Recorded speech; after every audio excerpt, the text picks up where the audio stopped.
welcome to Unit 1, Prepare for Spectator Events. So, what we're going to learn today is know how to prepare for steward activities, know how to identify and deal with hazards, know how to search the venue for suspected items or suspect items. So basically, follow this in your portfolio. This will answer the majority of the questions for you, give a little bit of a insight into what we're doing. So, first of all, what do you think we need to know? I think we need to know ground regulations. What are ground regulations? Well, they're a set of rules and regulations that spectators must abide by.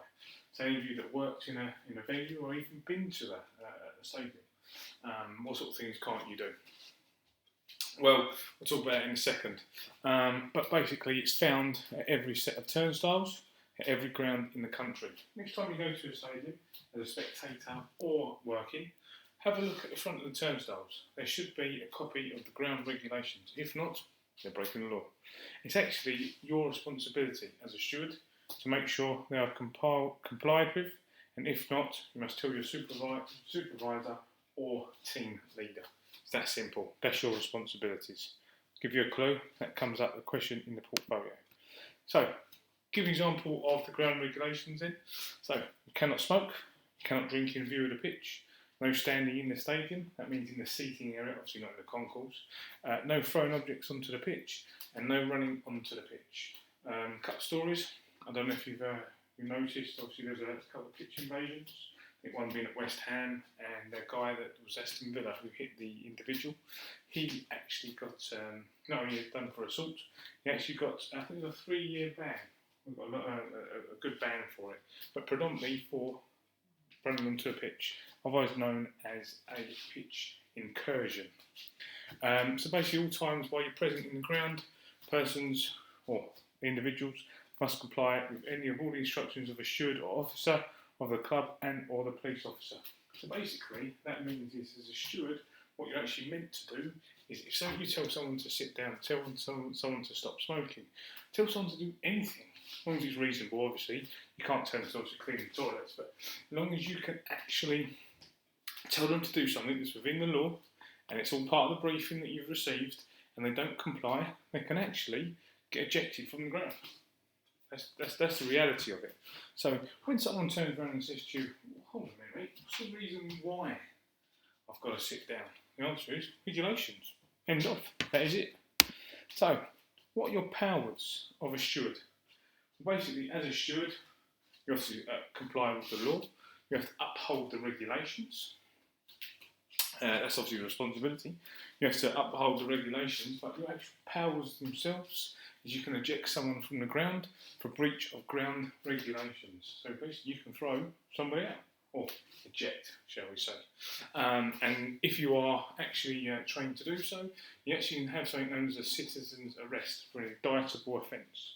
What an indictable offence basically means is that anything that could go to court, like a serious crime, assault, murder, criminal damage, anything that you get a criminal record from with known as an indictable offence, you can actually have a citizen's arrest for that. So, moving forward then, so what a steward can't do. So what do you think a steward can't do? Well, I'll tell you what a steward can do. So the steward what they can't do is actually break the law themselves. You cannot force someone to submit a search. Usually those that have got an SIA licence will actually know that you cannot force somebody to search. Same as a steward, exactly the same. You cannot refuse entry on the grounds of race, sex, religion, or because they do not like an individual. We will talk about that when it comes to the Equality Act, the protected characteristics, but you can't refuse someone to come into a stadium based on the fact that you don't like them. You can't refuse the fact of them coming into the stadium because you don't like them. If they've done something wrong, absolutely, without a shadow of a doubt. You can't stop them from coming because they're abusive. You can't stop them because they've been drinking. You can stop them from coming in because they are wearing a wrong football shirt. But that's not a personal matter. What you can't do, you cannot make anything personal. Moving forward, you cannot verbally be abusive towards a customer or other members of staff. I think it's self-explanatory, really, to be perfectly honest. And you cannot use excessive force on a customer. If you use excessive force on a customer, it is known as an assault, which puts you into the realms of the law. So that's basically the ins and outs of the first few questions you've got there. Bit of a background, bit of an understanding of exactly what it is that you're there to do. We talked about the regulations. So this is a bit of a recap. Regulations are basically set out by the FA. You find them on the turnstiles, and it's actually a set of rules that means you cannot do certain things within that stadium, as an example, or the event. So examples of that: no smoking. And the reason why you can't smoke, Bradford 1975. What happened? If you guessed that there was a fire, you are correct. That was due because someone was smoking. Hillsborough disaster. Hillsborough disaster obviously has been in the papers for some time. Happened in 1984. What actually happened there was people were coming in, weren't allowed in. There was no seating. That actually, as a result of Hillsborough, has become a seated venue. But what actually happened is people coming in never had a ticket. So another one of the regulations is you cannot go into a venue if you do not have a valid ticket. Hence why turnstiles, so it's a count, there's a capacity. Wherever you work, there's obviously different capacities. I personally work at Wembley Stadium, and the capacity there is 90,000. They cannot have 90,001 because that means they're actually breaking the law. So that's basically a bit of a background there. So we're now going to sort of go into all the answers in the portfolio. This goes through, we're going to start with the law and legislation. So again, following in your portfolio, the page that we are currently on, let's get my portfolio here. We're actually starting now on question 1 of unit 1. So that's actually page, I believe, 25 of 81 in the book. If you have the book, but it's actually unit 1, very, very first page. Which of the following pieces of legislation are relevant to stewards and spectators at the venue you work at? So we're going to work from now all the way down, talk about the answers on the PowerPoint. So next slide, laws and regulations, question 1, as we said there. So what laws have we got? Some of these, have a quick look. Some of these you may actually know, you may actually even heard of. There's a few in here we're going to talk about, which are obviously relevant to the training, but there's bits in here as well which cover every single qualification. So, what have we got then? So we've got Health and Safety at Work Act 1974. What does that mean? Okay, it's all about health and safety, we'll talk about that in a minute. Safety at the Sports Grounds Act 1975. Sporting Events Control of Alcohol, Fire Safety and Safety of Places. Football Spectators Act 1989, Football Offences Act 1991, and the list goes on. Many of these type of things is obviously laws and legislations and regulations that will come into specifics with regards to what you can and what you can't do. Anybody know what the Act means? For you to answer correctly, potentially, did you say that it's a statute law? Well done, that is correct. What an act means, it means it's an act of Parliament. It means that if you actually break that law, you can go to prison, or basically you can get arrested and you'll be put in front of a county court, otherwise known as indictable offence. So anything with an act in it means there's a repercussion, potentially of a criminal record, police custodial sentence, or a fine, or anything along them sort of lines. So that's obviously the law aspect of it. So now we're going to talk about the laws and what they basically mean. We'll talk about it in a little bit of detail. So Health and Safety at Work Act 1974, whenever you guys have what you do for work, this is really something that you need to know, and this law basically trumps absolutely everything. So what is your role in Health and Safety at Work Act 1974? Well, it's very simple. Your role is to facilitate a safe and enjoyable environment for spectators by being proactive and following the venue rules and policies and regulations. So, type of things you need to be aware of your health and safety is making sure that all the aisles are kept clear, making sure there is no rubbish anywhere, making sure that if there's a spillage on the floor, it is either reported for the facilities and or you're being proactive by telling people to walk around it. That's Health and Safety at Work Act 1974. Very, very easy. Next one, you've got Football Offences Act 1991. This actually came into effect as a result of football hooliganism. So basically what this means is all the football hooligans, depending on what team you support, whether or not you know or a football hooligan element, but this was brought into place because there was actually no laws that stopped individuals from doing certain things. The regulations is smoking, standing up, etc., etc., but there wasn't actually any law until 1991, Football Offences Act, that stopped people from throwing missiles onto the pitch, participating in indecent or racist chanting, and entering the pitch without lawful authority. So that's a pitch incursion. There was no issues with pitch incursions. However, throwing missiles onto the pitch, in fact, throwing anything onto the pitch. Recently, I believe there's been a fan of a London club that had been convicted of throwing a banana onto the pitch. People throwing coins onto the pitch. One of the things is, I think it was Chelsea against Tottenham. What Chelsea and Tottenham actually did, they actually picked up around about, I think it was about £42, around about £42. That enabled them to give to charity. And sorry about that, that's just my phone going off. It's linked to the phone. So going to there, sorry, back to where we was. I think they picked up around about £42, I think it was. That was coins thrown onto the pitch. And participating in decent or racist chanting. This has been very, very clear within the stadium. It's been in the papers actually, where people have been having monkey noises, etc., etc., towards Dele Alli or individuals within the football side of it. The biggest one is obviously the Eastern European clubs.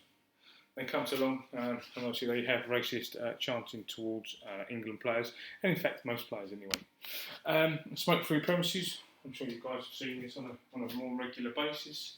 What you actually have here is the idea that you cannot smoke in a stadium. It's not actually a legal entity. If anything, it's actually a regulation, and as you can tell, it's not actually a legal aspect of it because it doesn't have acts after it. If it has acts after it, then obviously it becomes a legislation. However, it's actually against the law to smoke in a virtually enclosed public space, which means that if you do smoke, you will get ejected against one of the regulations. And obviously that's indicated by a no smoking sign. Next one, Equality Act 2010. The users may remember, when you're doing this, it used to be called the Disability Discrimination Act of 1995. So basically, Equality Act 2010 has 9 protected characteristics, as we've discussed. So it means you cannot discriminate against someone against age. So it used to be a thing over 55 or 18, you can no longer do that. People have a disability. That does not mean that someone has a disability just because they're in a wheelchair. They actually say now that a disability cannot be seen. Gender reassignment, so basically changing from a male to a female or female to a male. Marriage or civil partnership, pregnancy and maternity, race, religion or belief, sex or sexual orientation. So sexual orientation is whether or not that person may be homosexual or not. You cannot discriminate against them. Okay, so basically what happens is the event must be accessible and inclusive to all. That's why some of the stadiums you have may have disability access. Someone comes up that may be in a wheelchair, they may have to go, in certain places, they may have to go to another entrance. If the venue or the festival or the event does not do that, then they are breaking the Equality Act of 2010. As a result, could end up obviously in court. So that's a major thing. So one of your responsibilities again is to uphold that. Okay. So what you can't do is discrimination against somebody. So the idea there, in order for you to not to do that, is to be impartial. Now, what impartiality means that you should treat everybody exactly the same. It does not matter if anyone has any of those protected characteristics whatsoever. It shouldn't matter that a man may be dressed as a woman, or vice versa, or a person may have religious wear. You cannot discriminate against that person, no matter what your thoughts are, no matter what you believe. You still cannot do that. Okay? And how do you do that? So how do you act impartial? Well, it is by that treating everyone exactly the same. And why is it important that you do that? Well, the basic is because it affects you. It could cause conflict with you. What it also could do with the event could actually cause the event promoters major issues. But what you have something known as vicarious liability.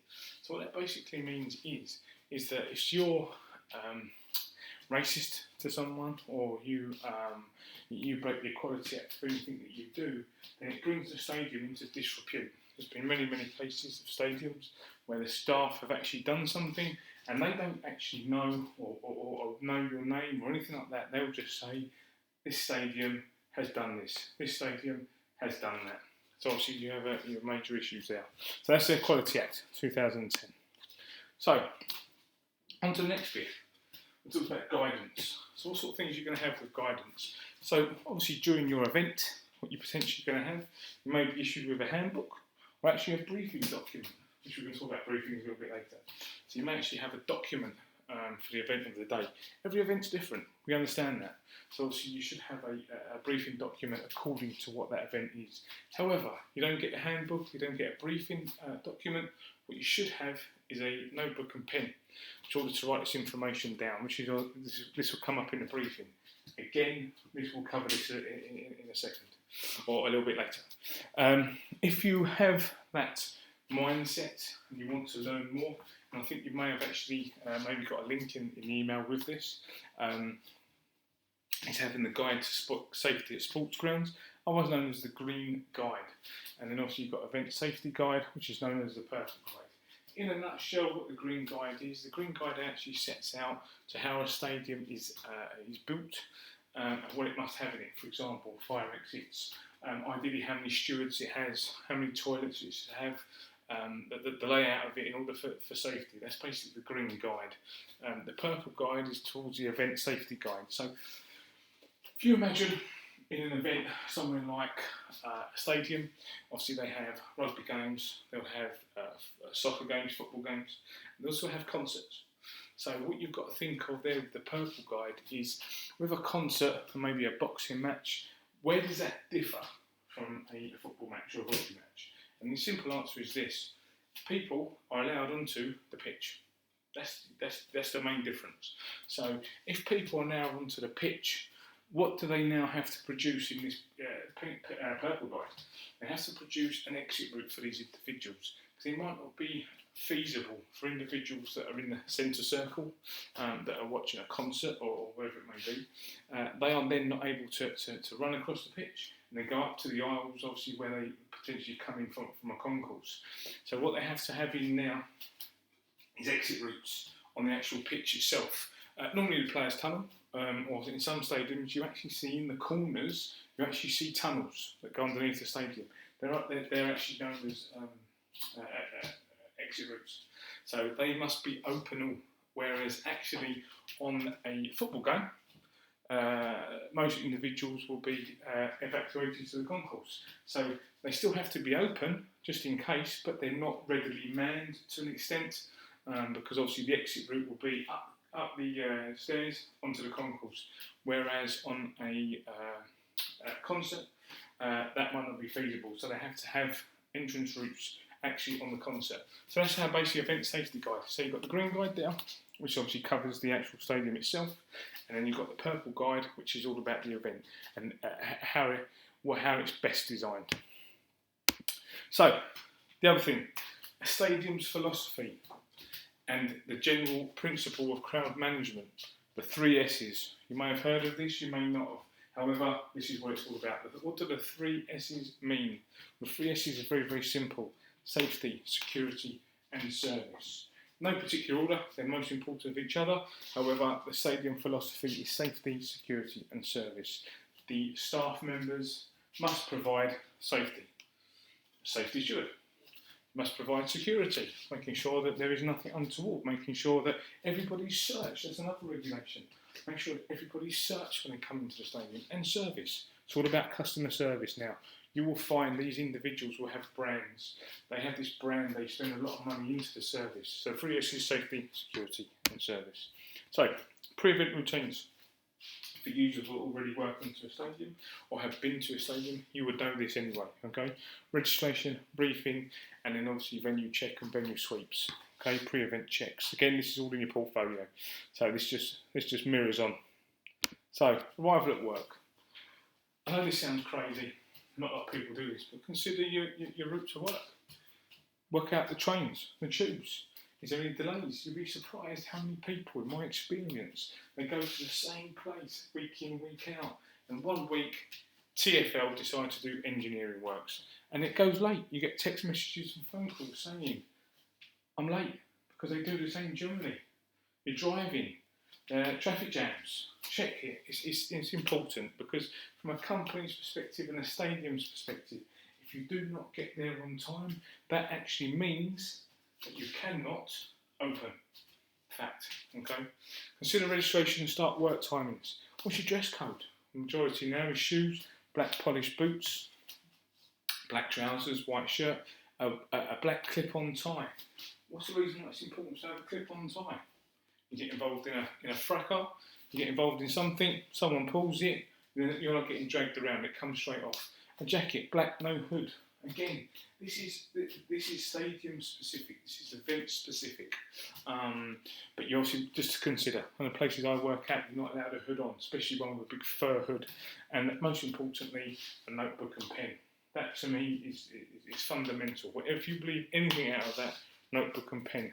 Most importantly, there's a policy. Most stadiums, again, this is just going by generically, is no bags. You might be able to take a Tesco's bag or a little A4 size bag, but a big rucksack or a suitcase is a no-go.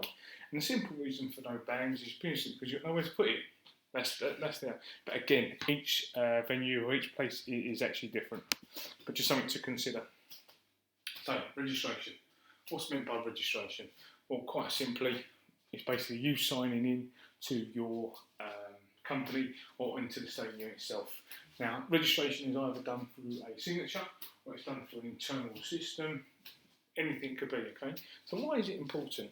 Well, it provides an overall list of personnel on site. So basically, it's for two reasons. Firstly, it means for health and safety. If there is an emergency or something happens, they know who should be there.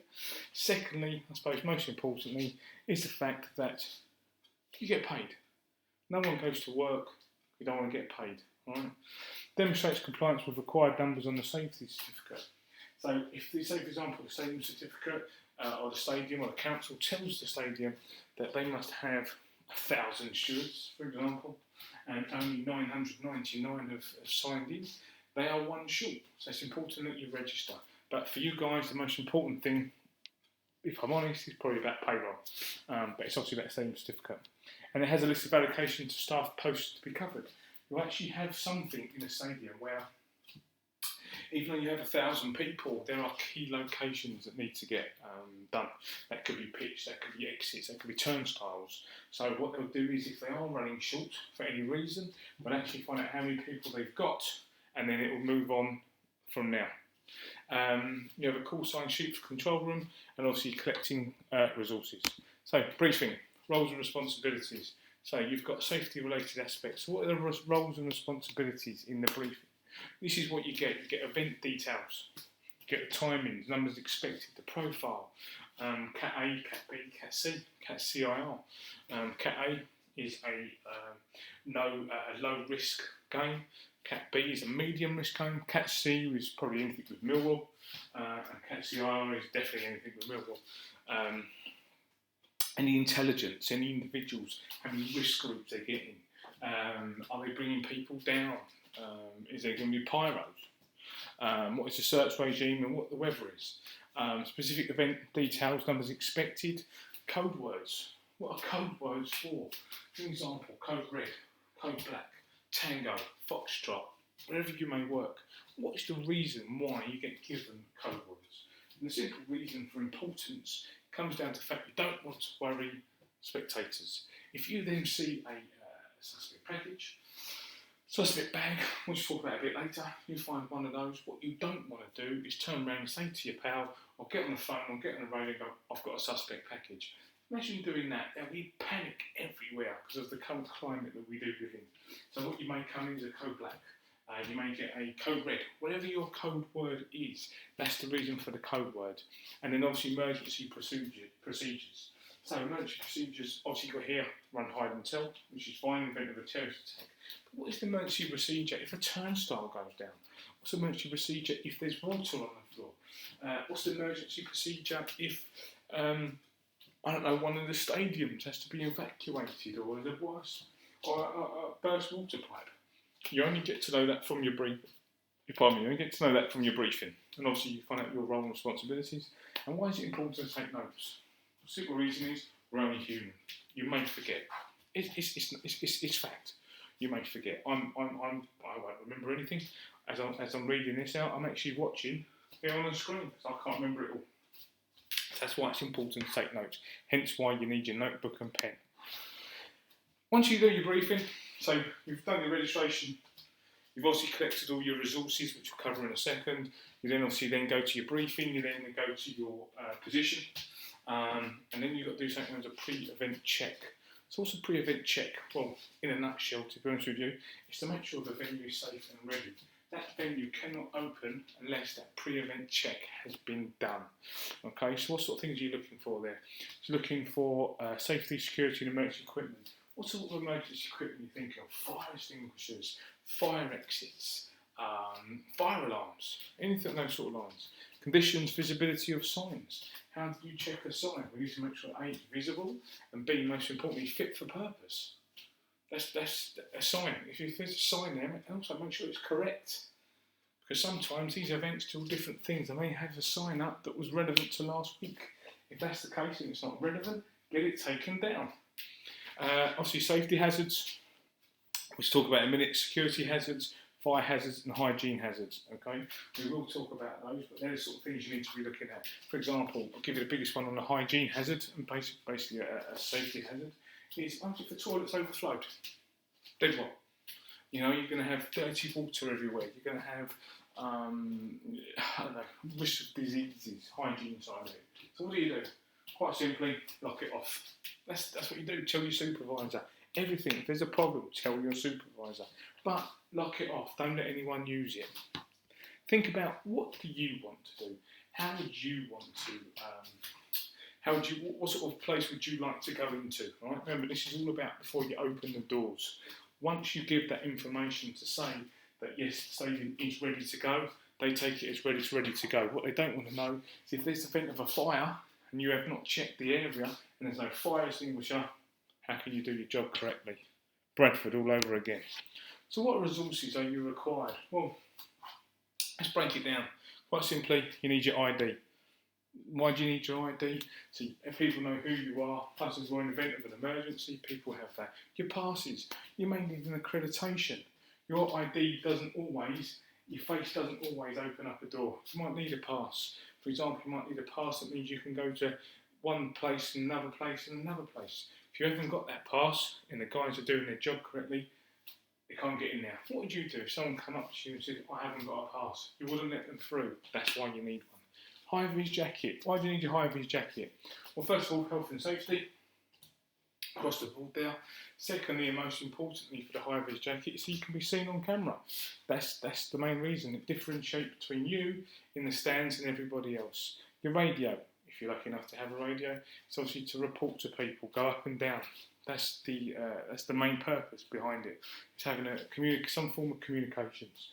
You can't sit there on your phone. You can't start ringing unless it's an emergency, but people don't want you on the phone. A search warrant. What does a search warrant do? You're conducting a search. However, what a search warrant does is actually indicates if there's any metal objects on that individual. So it could be used if there's any weapons, like a knife or a gun or anything to do with explosives. Search warrant is required. Notebook and pen. That's what you need, and we've covered that.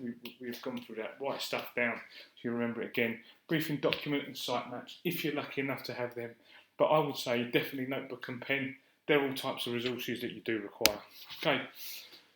Why is it important you look after your resources? Well, very simple. If it falls into the wrong hands, there's been stadiums that I know of where actually passes, accreditations, and high-vis jackets have actually gone missing. Who knows where these are? People can find these. People would use them. People will get into the stadiums. Do you need to know that that person next to you is legitimate? He might be someone that's found, he or she, maybe someone that's found a high-vis jacket and they've managed to walk in. They might want to cause harm. Who knows? Access to unauthorised areas. You get a pass. You get a pass there. You can go into A, B and C. If that pass has something that's not in the public, players' lounges, servers, any places like that. And they get into there, who knows what they can do. And obviously the reputation of the company and the venue. There's a lot of people now with YouTube. What they try and do is they try and film themselves getting into places to actually say this security is bad, but they do it by photocopying passes, they do it by doing that. But the reason why they manage to photocopy passes is because people put them on the internet, people put them on social media, or people just chuck them in the bin. What you've also now, honestly, in terms of looking after and returning it, is the cost. The fact of the matter is, these things that you have, high-vis jackets, radios, passes, they all cost money. If you do not give them back, where does the expense go? Replacing passes and the high-vis causes issues at signing out and causes issues at the next event. Think about this, you've got a radio, it's not working properly, the battery's dead, you haven't put it on charge, that person goes to grab hold of it, they get involved in an emergency, they're trying to speak on the radio, no one comes. That could be you. Someone could have actually done the radio, it's not working, it's all faulty, they haven't mentioned it to anyone. You pick up that radio, a fight kicks off, you need them because you've seen ABC, guess what happens there? That's why it's important. If there is any faults, as long as you haven't drop kicked a radio up and down the concourse, as long as it's gone by fault, report it. That's the best thing to do. Someone says, why is it damaged? I don't know. But again, as long as you haven't drop kicked it or thrown it at someone or whatever it may be, let's be honest. If you think about what do you want the equipment to be when you pick it up? Fit for purpose. Okay. Now we'll talk about hazards and how to deal with them. This is the next step on the portfolio. We've covered this here now. Again, like I said before, we've covered a lot of this is for you to read. A lot of this is that sort of common sense approach. However, we will be doing webinars, live webinars, to see if you do get stuck on this. There is an email address, obviously you can email if you do have any questions, and myself or Kelly will actually reply back. But obviously it's just there. So, hazards. So, what is a physical hazard? Who knows what a physical hazard actually is? Well, it's simple. Basically, it's something that could cause harm to self, colleagues, or public. My phone keeps going off. So, something that could cause harm to self, colleagues, or the public. Give an example of a hazard. A broken seat. So, when you're doing your pre-event checks and you're going through the boat, what are you looking for? You're looking for a broken seat. Would you want to sit down? What's the injuries that could be caused? You want to make sure that the fire exits aren't blocked. That's a hazard. Water on the floor, that's a hazard.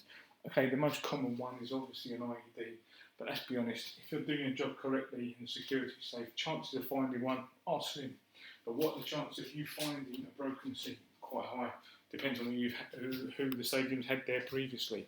What's an uprooted tile? A broken lock, they're all known as hazards, okay? So anything that can cause harm, ill health, injury, or property or plant. So what's the risk? The risk is actually of that hurting someone. Well, I'll tell you something now. If you leave it, I guarantee you it will happen, okay? So there you go. Danger. What's wrong with that picture? Well, I think it's very obvious. What is the hazard? Or flammable gas or the cigarette? It's entirely up to you what you believe the hazard is. But what is the risk of that going boom? Well, I'll be honest with you, very, very high. Not necessarily because of the gas, not necessarily because of the cigarette, but because of the human. Enough said. Look at this. What's the hazard there? What's the risk? To be fair, that just baffles me, really, to be fair. But that actually happened. There we go. Look at the hazard there. Or the hazard there on the left-hand side, just here. What's the issue with the fire extinguisher? Anyone see it? That's right, it's locked. It's padlocked. In the event of a fire, what do you need to get that open? A lock. Unless everyone's got the key, there's all 1,000 stewards in that environment have a key to it, then you're wasting time. That is a serious hazard. And then look at this idiot. Look at this idiot here. Look, sitting on a shotgun. Well, that baffles belief, really. But there you go, hazard and risks. What is the risk of that? Well, it's huge. What's the risk of that? Well, enough said. So next one, check for physical hazards. So this we'll talk about the next bit in the book: safety equipment, security equipment, emergency equipment, and signs and notices. Okay. So here we go. So safety equipment. What sort of things are you going to be checking? So safety equipment is example of high vis, notebook and pens, torches, radios, PA system. So high vis, is it clean? Has it got the number clear on it? Radios, is it charged, working? Torches, are they charged? Are they working? Have you got a notebook and pen? Are the pedestrian barriers together? Public address system, can it be heard? I don't know how many times you've actually maybe sat in a briefing or tried doing something and they test in the PA system just about when the supervisor's giving you the information in the briefing. But that's the reason why they do it. So, what do you do if any of the bubble's not correct in working order? Well, I think to be fair, that's probably obvious. If I'm honest, let's be fair, you go and report it back, or you tell your supervisor. But most of all, you go back to the company rep before you actually or the person you got it from before you go out with it. Next one, security equipment. So this is all about that. So security, safety, security and service. So the security equipment, and the metal detectors working. Is the CCTV working? Have you got property bags, disposable gloves? Again, what do you do if any above was not incorrect or working order? I think that's obvious, is it not? Go back to the same thing.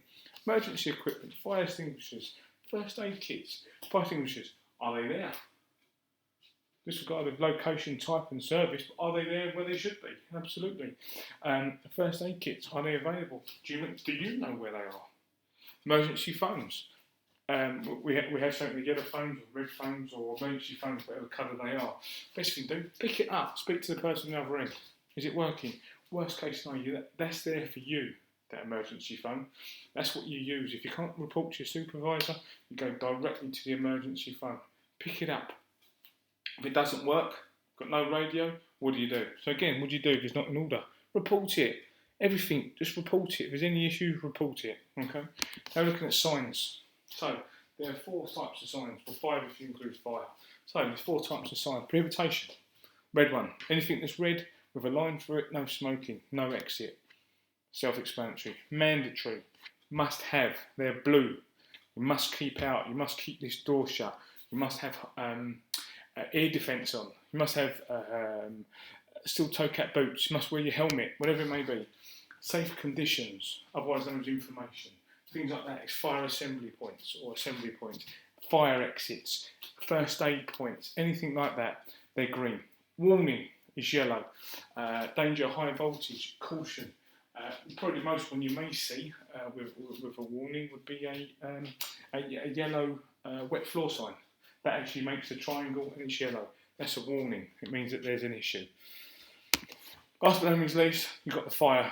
Okay, so you've got the fire hoses, fire extinguishers, where the fire alarm point is, where the fire extinguisher is. If you have seen a fire extinguisher sign on a wall, make sure that below it or somewhere within very, very close proximity is the fire extinguishers, because that is where people will go in the event of an emergency to find the fire extinguisher. If it's not there, there you go. Emergency fire telephone, the fire alarm, self-explanatory, okay? So, what to look for when you're checking for hazards? So, safety hazards, as we said before, things that might cause slips, trips and falls, wires, boxes, wet floors, they're all safety hazards. Sharp objects and protrusions. You'll be surprised, they might be doing some handiwork. You may have a screw sticking out. You may have a nail sticking out somewhere. Is it at height where someone will actually get injured? Even if it isn't, report it. But worst case is you've got something at eye level. If you imagine someone walking past that, the injury is catastrophic. Hazardous chemicals and substances. People leave bleach lying around. They might have had cleaners, they might have had white spirits, who knows? That's all a safety hazard. Weather conditions, serious safety hazard. I don't know if you watched the boxing when David Price fought on Anthony Joshua. He actually had Tesco's bags. I think Tesco's in a safety bag, I think it was, on his feet. Why is that? Because of weather conditions. Have you got the right shoes? Do you have slippery shoes? In the middle of winter, and the concourse or the stairs are wet, you're going to fall over. So weather conditions, security hazards, overcrowding or unauthorised entry. Has that person been searched? Is there overcrowding? Do you have too many people in it? I refer back to Hillsborough, enough said. Fire hazard, litter and rubbish. That was the cause of the Bedford fire. They did not clean up afterwards. The stand was obviously wooden, but there was a load of rubbish. If you watched the fire, and I think there should be a link on here with the fire if you've watched it before or after. If not, email me and I will send it to you. But if there's rubbish everywhere, that's going to spark. There's litter and rubbish. Has it been tidied? Not only does it look bad, it is actually a fire hazard. Here we go, hygiene hazards, dirty areas causing illness. water, toilets, rainwater, Legionnaire's disease comes from water. They're hygiene hazards, okay? And emergency equipment, is it faulty emergency equipment? For example, fire extinguishers. Does the fire alarm work? Does the door actually open on fire exit? Some of them are on maglocks. Some of them might be locked. Some of them might be gelled. Who knows? Okay. So there you go. What you're looking for: safety hazards, security hazards, fire hazards, hygiene hazards, and emergency equipment. Everything that you're looking for there. So, what do you do? Risk assess the hazard identified. So, let me give you an example. What are you going to come across? Let's say water on the floor in a concourse. You've got water on the floor in the concourse. What is the hazard? The water on the floor. Obvious. What is the risk? Well, the risk is going to be determined by who could be affected.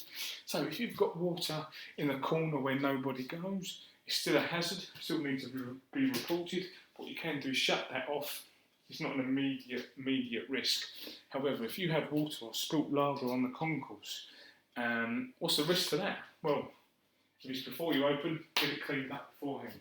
If it's during the game or during the event, get it done. Okay, so when you've got there, the risk is a chance, high or low, that somebody could be harmed by these. So who's going to be harmed by that water on the concourse? Well, you, your colleagues, emergency services, customers, anybody.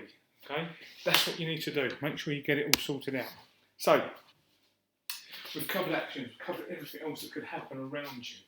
Now we need to talk about what actions can you do that will be dangerous.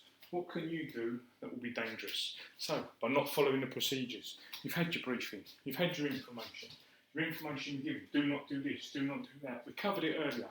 So, by not following procedures, not following instructions, not dealing with or reporting identified hazard. You don't report that water on the concourse, you then have to go somewhere in an emergency. What happens? You fall over and hurt yourself. There you go. Attempting to deal with a situation you're not trained for. That's not only fires, so if you're not trained for fires, that is also fights. That's all conflict situations. Unless you've been trained to do so, then do not get involved. Just observe it, report it. You're the eyes and the ears. You're the eyes and the ears. Arguing with members of the crowd. That's self-explanatory. There's been so many times I've seen people argue with people, but what they don't realise is that behind them, it's not just one or two. You may be in a block of 3,000 people. You may have 10,000 people. That one person has everybody else around him. Do not argue with members of the crowd. And attempted to enter the crowd alone. That is a given, as far as I'm concerned. You try and go through the crowd. You may have a high-vis jacket. You might be seen on cameras. But if you go in on your own, nobody will know you're there. Most importantly, nobody will be able to get you out.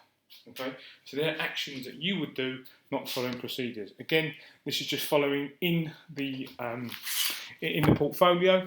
For you of not knowing whereabouts we are, looking for the book now. You're going to be looking at page.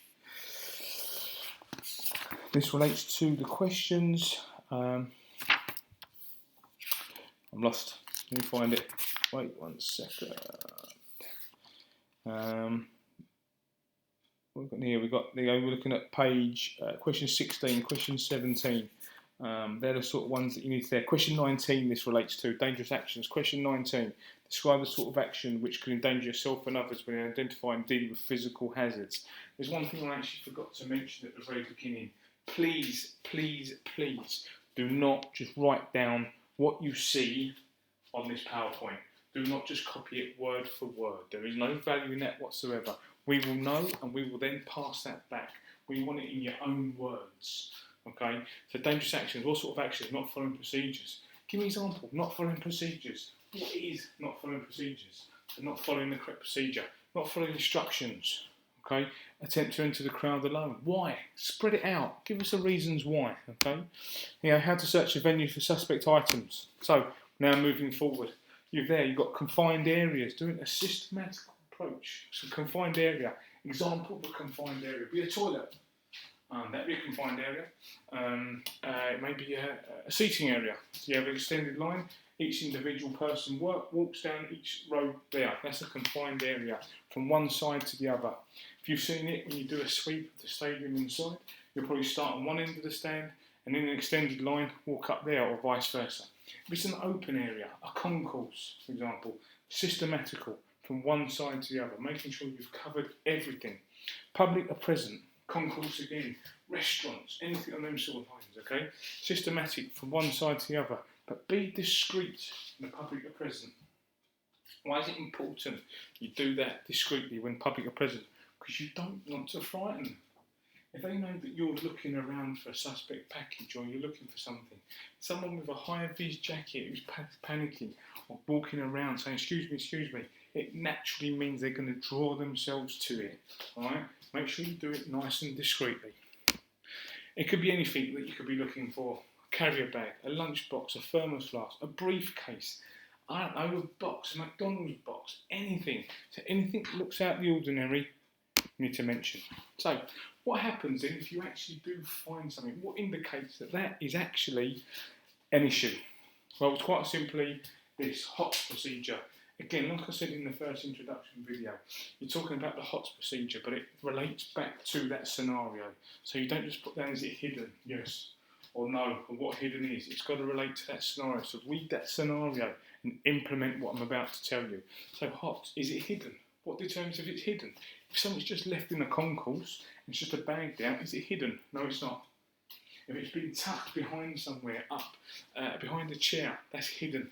Is it obviously suspicious? What makes it obviously suspicious? A smell, wires hanging out of it, a bag that doesn't fit, think of that. Is it typical of what you expect to find there? Well, you go to an airport, would you expect to find a suitcase? 1,000,000% you would. However, if you go to a football game, would you expect to see a suitcase? No. So just think about it. Just think, get that gut feeling. If it's not what you believe it is, it's not. What's your staff action? Okay, we'll talk about that. That's going to cover the 5 C's on the next slide. But it says that if it's not hidden, it's not obviously suspicious, and it's typical of an item you reasonably expect to see at an event, what would your actions be? Again, you'd still report it, go through the same process, but tell your supervisor, tell the person, it's on the emergency phone, I believe this is hidden, I believe it's obviously suspicious. Why? If you say, I don't think it is, tell them why. Use the same process, just tell them if you think it is hidden, no, yes, obviously suspicious, etc, etc, okay? So staff action, then come back down to, there you go, think dynamic risk assessment, the 4 C's or the 5, if you want to call it, alright? You confirm that's suspicious, that bag is suspicious by applying the HOTS procedure. What you then do, when you've got communication, tell your supervisor, do not start clearing that area. You start clearing that area, you're going to cause a panic, you're going to cause a stampede. Fire it up, tell these individuals, tell the supervisor, tell the controller on the emergency phone, tell them, I believe it's suspicious. They will give you the nod, or they will give you the okay to clear. That's when you start clearing, but you do it systematically. You get them moving around. On the scenario, probably we may have one of these, who knows? You then call them off the area. These are the spacings you need. If it's a small package, it's 100 metres. If it's a medium-sized package, it's 200 metres. If it's a large package, it's 400 metres. So a small package is a bag. A medium-sized package would be a car, for example, and a large package would be a lorry. All right, so it's 100 metres for a small, 200 for a large, 400 for a large. 100 for a small, 200 for medium, and 400 for a large, okay? Then you control it. Who do you let in and out? We don't let anybody apart from emergency services or authorised individuals. Don't let your mate in, you don't let a spectator in, don't let your friend in, even don't let your supervisor in. Your supervisor will have no reason to be there. The sort of people you let in are the police, the safety officer, anyone that's authorised. If in doubt, ask them if they're authorised. And mostly's got caution there, use of radios and mobiles. Don't use your radio or your mobile around it. 50 metres is the guided area. However, use a radio or mobile, it could set the signal off.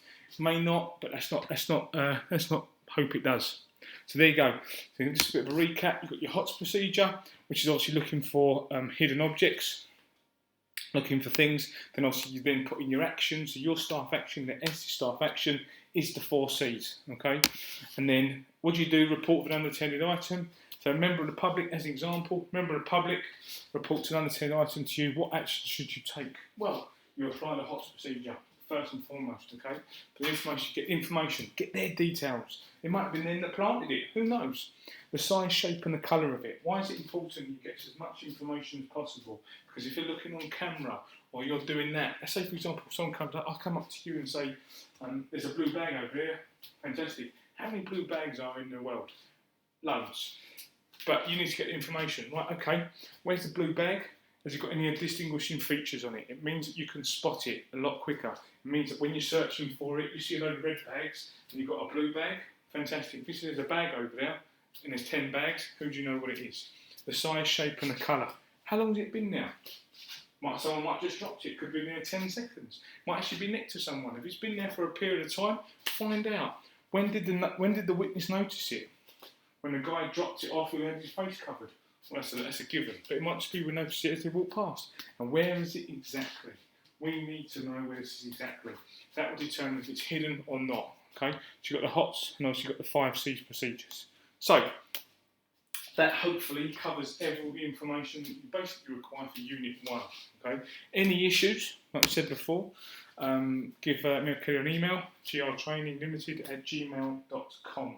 If you have any questions or anything along them sort of lines. We will be doing a webinar, a live webinar, where we'll go through this. So what I would like you to do is try and complete your portfolio. Remember, put the information down. Please, please, please do not write this word for word. Make it your own little stance on it. Any questions, email us. If you have anything that you're stuck on, we're going to have on a webinar, you want to discuss it on a live webinar, email me what question it is, and we'll answer. Listen, thank you very much for listening. I hope you've actually learnt something, and look forward to seeing your portfolio.